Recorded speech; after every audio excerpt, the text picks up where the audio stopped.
Hi everyone and welcome back to my channel. So in this video I'm going to be sharing with you a few family meal ideas. Some are for all of us, some are for when Mark and I have had date night, and some ideas are just for the kids.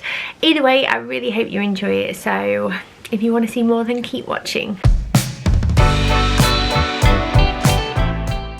So for this recipe you're going to need 2 large chicken breasts cut into chunks, a head of broccoli cut into florets, an onion sliced, 1 red pepper, 1 green pepper and some pak choy, although the veg is entirely up to you. I will also leave the details for the sauce in the description box below.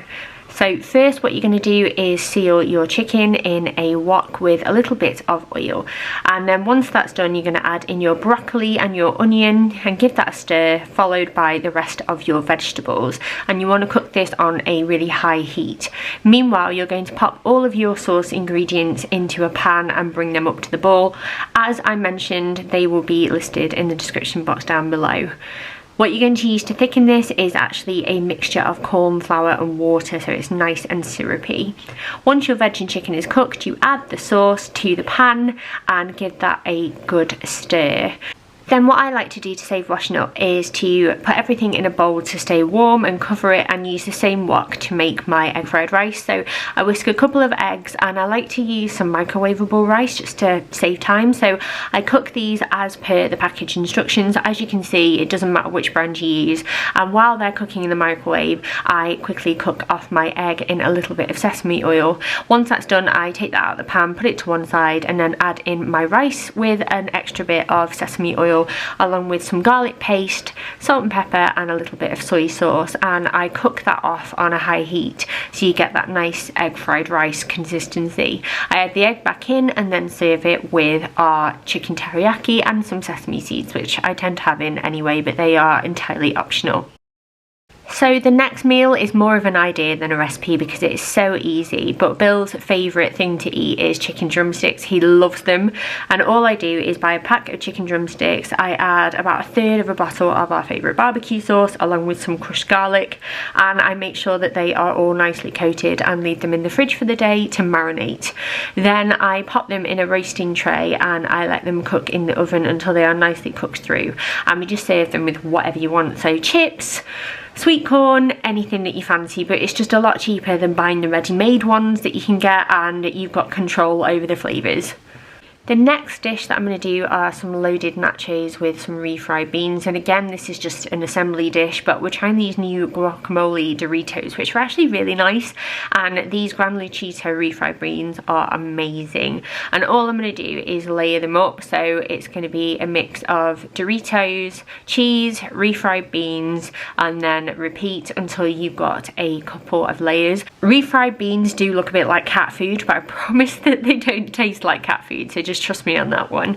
So what I've done once I've finished the layers is that I will stick that into the oven until everything is nice and warm and melted through, and then we top with loads of toppings, so homemade guacamole, a good salsa, some sour cream and some lime wedges. And this is just a great one to share as a family. It goes down really well in our house because it's just crisps, plus the refried beans add some protein and it's not meat either, so it's a lot cheaper in that respect, and it's really easy to do as well. The next recipe is one that we make a lot, and this is homemade Nando's, and again it's really simple. We do buy the Nando's peri-peri sauce just because it's available and really convenient.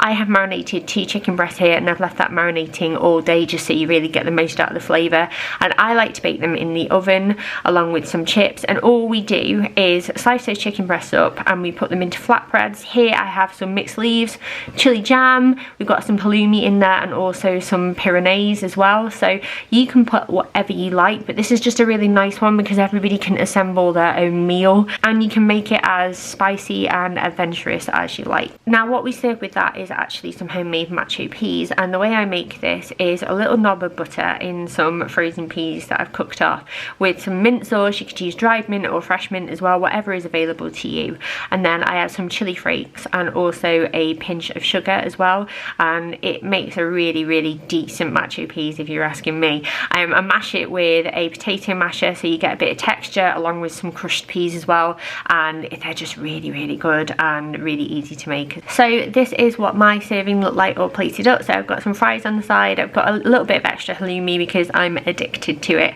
and it's just a really nice fake way to have like on a Friday night with like a drink, a glass of wine, something like that. So toad in the hole is a real family classic, and the first thing that I like to do is start off by heating my oil in a large roasting dish. The larger the better because you've got more surface area then. So get that on a nice hot oven and let that really come up to temperature while you make your batter mix and you seal your sausages. I would recommend sealing your sausages first because then they're a lot tastier and you know that they're properly cooked through when it comes to eating them. The recipe for the Yorkshire pudding mix I will leave down below, but it's essentially just flour, eggs and milk along with a little bit of seasoning. So once your sausages are all seared and you prepped everything else, I like to do this all at the same time on a Sunday morning. So I've got my potatoes there and also my veg all prepped and ready to go. You then want to add your batter mixture to a piping hot pan, and then once you've done that, stick your sausages on top and leave that in the oven to cook for about 20 to 30 minutes. And you don't want to open the door, you want to leave it so it really has chance to puff up and rise. And there we have just served it with some mash and veg and some bisto gravy. So this next recipe might seem a little bit unusual, but it's actually a halloumi curry. So I've got 2 blocks of halloumi here, and I have a chopped red onion, a chopped red chilli, and then I've also finely chopped about half a punnet of mushrooms, just nice and fine because then they sort of melt into the sauce. I grated 2 large carrots here as well, and a great way of getting extra veg into your family. And then we are going to be adding some garam masala, some ground coriander and some cumin seeds as well, but you could use curry powder, you could use a curry paste, whatever you have to hand. I also have a chicken stock cube, you could use a veg one as well. We're going to add some spinach in towards the end, and then we've got some chopped tomatoes, coconut milk, we've got some lentils here as well, and then I'm going to also add some garlic paste and some ginger paste. These are a bit lazy, but I use them often that sometimes it just ends up pretty handy.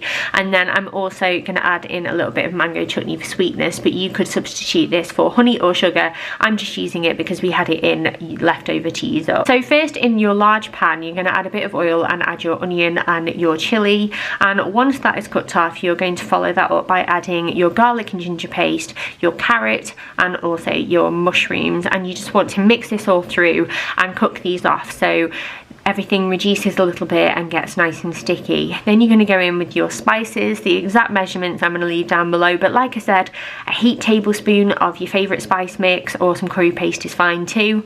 Then once that's all mixed through, you're going to add your lentils, coconut milk, tomatoes and your stock and stir that all together to combine. And then once you've done that, what you're going to do is take your 2 tins of coconut milk and tomatoes and you're going to fill those up halfway with water each. Helps with recycling anyway and rinsing them out, and it gives the lentils something to absorb it as well. Then you just want to cook that down until it's nice and reduced for about 20 minutes before adding in your mango chutney to taste along with your spinach. Then what I like to do sometimes is I will add some extra chilli as well, but you might want to taste it first if you're going to have this with small children. Then what I do is in a small pan I like to fry off my halloumi just so it gets nice and crispy. While they are cooking, you're going to add the juice of half a lemon to your lentil mix, and then once that's all mixed through and your halloumi is cooked, you can then add that to the pan as well, and it's nice and crispy and salty and then all chewy in the middle, and it just tastes amazing. I cannot recommend this one enough. And we just served that up with some boiled rice and some extra coriander on top, and also a little bit of naan bread because we do love our naan bread in this house, but it's really worthwhile trying, and I hope you enjoy it. So this next one hardly even feels like a recipe, but I was just going to finish it off and get it in the oven, and I thought, you know what, I'm going to include it in this video. And this is brown sugar gammon. I have an unsmoked gammon joint here because that's the type I prefer, and all you do is put a measuring cup full of brown sugar on the bottom, put your gammon in, and then put half a measuring cup of brown sugar on top, and then you stick it in your slow cooker for about 8 hours on low. So I stuck this on early this morning and it looks beautiful. But what I'm going to do now is do a glaze and stick it in the oven just to go all crispy and sticky. And this is equal parts honey and Dijon mustard. So I'm gonna mix all this together and brush it on my gammon, and then we're gonna have it with mashed potato and veg and a cider cream sauce. And I've also done some Yorkshire puddings because that's what my children have requested. But it's a really quick and easy one, but I just thought I would show you while I'm doing it now. And this is our final meal. So that's Mark's and mine, and we've got broccoli, carrots, mash, we've got Yorkshire pudding, and then that's our gammon with the cider cream sauce. And then this is Stan's, Bill's and Daisy's, and it's really good. Have tried the gammon, can recommend. So that is the end of this video, and I really hope you enjoyed it. If you'd like to see more like this, then let me know in the comments below, or give me a thumbs up if you've not got time, because if you've got kids like me, I appreciate you probably don't have time at the moment.